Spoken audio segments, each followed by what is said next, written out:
Welcome to this explainer. So, today we are taking a seriously deep philosophical dive into the invisible psychological forces that are constantly, and I mean constantly, shaping our digital lives. You know, we all absolutely love to believe that we're these fiercely independent thinkers. But the reality of how we actually interact with information online, well, it might just shock you. We're digging into the groundbreaking work of Gustave Le Bon today. And right up front, before we go literally any further, I have to tell you, this book must be read and analyzed. This is just a crack in a door. What we're unpacking in this explainer is really just the tip of this massive psychological iceberg that dictates almost everything we do on the internet. Picture this for a second. Think about the stark difference between the year 1895 and today. 120 years ago, our great-grandparents were navigating physically crowded streets, reading printed newspapers, going to actual physical rallies. Today, we navigate invisible crowds, endless scrolling feeds, and highly tuned algorithms. But here's the fascinating part. While the screens and the tech have totally transformed, our human nervous system hasn't had a single upgrade. The deeply wired creature that desperately wants to belong, to be seen, and to follow, that hasn't changed one bit. Consider this idea of the social simulation. You know that glowing rectangle in your pocket? It isn't actually showing you reality. Instead, it pulls you inside this invisible, highly curated social simulation. It's a feed ranked entirely by what grabs your attention and spikes your emotion. Inside this simulation, a whole restaurant is reduced to a simple star rating, and a complex, multidimensional human being is reduced to just a follower count. It feels completely, 100% real while you're in it, but it's really just presenting fragmented little pieces of the world, perfectly arranged to trigger your feelings. Okay, so to truly understand how we get played by this modern simulation, we have to travel back to 1895. That was the year the French polymath Gustave Le Bon published his masterwork, The Crowd, a study of the popular mind. Now, I know that sounds like ancient history, an era of top hats and telegraphs, right? But trust me, his insights are the absolute master key to unlocking how today's internet works. And here is exactly why. Le Bon's theory of the crowd wasn't just about a physical mob rioting in a town square. He warned that the crowd is actually a psychological state. It's this wild state where your independent, rational mind gets completely absorbed and hijacked by a collective emotion. Once a person is inside any crowd, they literally stop thinking as an individual. They become highly suggestible, totally emotional, and intensely impulsive. So when that independent, critical mind vanishes, what takes its place? Well, the collective mind absolutely hates nuance and complexity. It despises the gray area. Instead, it demands absolute clarity and specific emotional triggers to lock onto.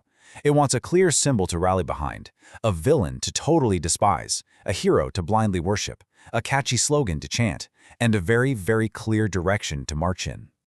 Watch how this descent into tribalism plays out on our screens literally every single day. Just think of the last bizarre Twitter war you witnessed. It almost always starts innocently enough, just a simple phrase. Give it a few days, and it mutates into an inside joke. Then, it morphs into a social signal to show everyone else what team you're on. And finally, it hardens into this strict, unbending test of loyalty. If you repeat the phrase, you belong. If you question it even a little, you're the enemy. And that right there is the true power of the trending words we see online. You see, a slogan is not designed to explain anything. It is designed to gather. A slogan takes massive, impossibly deep complexities, things like justice, or fear, or the global economy, and essentially zip files them into a highly portable phrase. It's built to fit perfectly into a caption, a quick comment, or right into the mouth of a digital mob.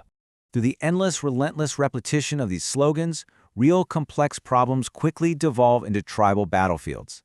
The intellectual, deeply important question of what is actually true gets totally erased. It gets replaced by a much blunter, far more demanding question, which side are you on? And make no mistake, that question doesn't invite thought. It demands absolute loyalty. So, why do we fall for this? Why are we so quick to just surrender our independent thought? The answer really lies in the deep allure of certainty. Look at our modern society. Everything feels horribly unstable, doesn't it? Prices are changing, trends shift overnight, jobs feel threatened, technology is disrupting literally everything. When the outside world feels like chaos, the absolute certainty offered by the crowd acts as this incredibly addictive relief from our private anxieties.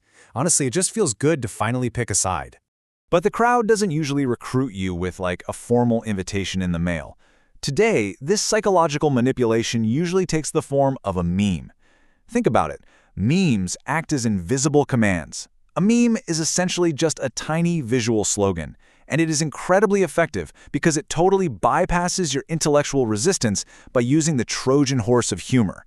You think you're just chuckling at a joke on your feed, but you are actually absorbing a command. Because a meme relies on instant recognition, it doesn't bother asking for permission to enter your mind. It just sneaks in and invisibly instructs you. It teaches you who you're supposed to implicitly trust, what evidence you should just entirely dismiss, who you are supposed to hate, and exactly what phrases you need to start repeating. It is literally crowd psychology compressed into a single JPEG. This is where Le Bon's insights hit the absolute hardest. Individuals, when they're actually thinking clearly, require logic, they need proof, arguments, and context. But crowds operate on a totally different frequency. Crowds only need images, rhythm, and emotional direction. And what does the internet deliver to us at unprecedented lightning speed 24/7? Yep, images, rhythm, and emotional direction. And we feel the weight of this all the time, don't we? The pressure to conform isn't out there on a physical street anymore. It's the invisible audience. The room is everywhere. Your feed, the algorithm, the comment section, they all act as this invisible audience that you carry around in your pocket all day. And this audience is constantly, quietly training you to perform, to signal the right virtues, and to react the right way. And hey, this isn't just some abstract academic theory. It is a visceral physical reality. The crowd actually lives inside your body. You can physically feel this social simulation working on you.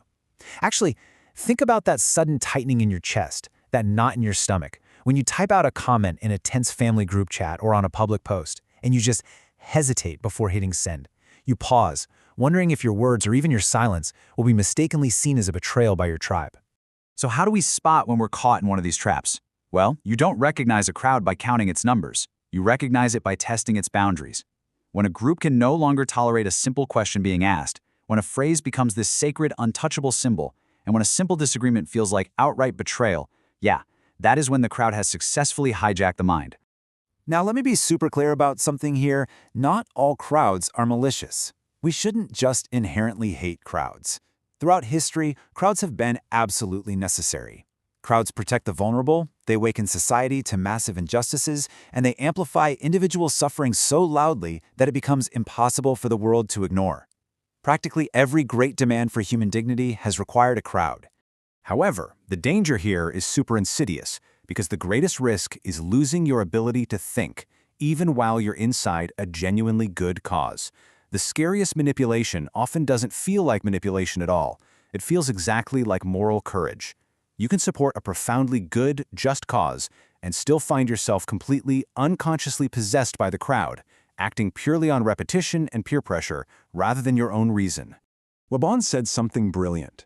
Every age has its hypnotic phrases, and most people are moving to a rhythm they did not compose. Look, we all love to pat ourselves on the back and believe our opinions are these private genius achievements, that we reason them into existence and we're totally immune to propaganda. But the deeply uncomfortable truth we really have to face is that we are very often dancing to a rhythm written by someone else, handed straight to us by the feed. So instead of always looking outward and getting frustrated, asking why other people are so easily brainwashed by their algorithms and echo chambers, we need to use Le Bon's warnings to turn that philosophical lens inward. We have to interrogate our own certainties by asking ourselves this really tough question: what crowd has already taught me what to feel? And that brings us to the single most important question you can take away from this explainer today. Is this my thought, or was it handed to me? By forcing yourself to just pause before you post, before you rage, before you blindly agree, and asking that one question, you cultivate the awareness of an observer. You take one vital, conscious step outside the simulation. The crowd is always going to be there, right? But maybe, just maybe, you don't have to lose your mind to it.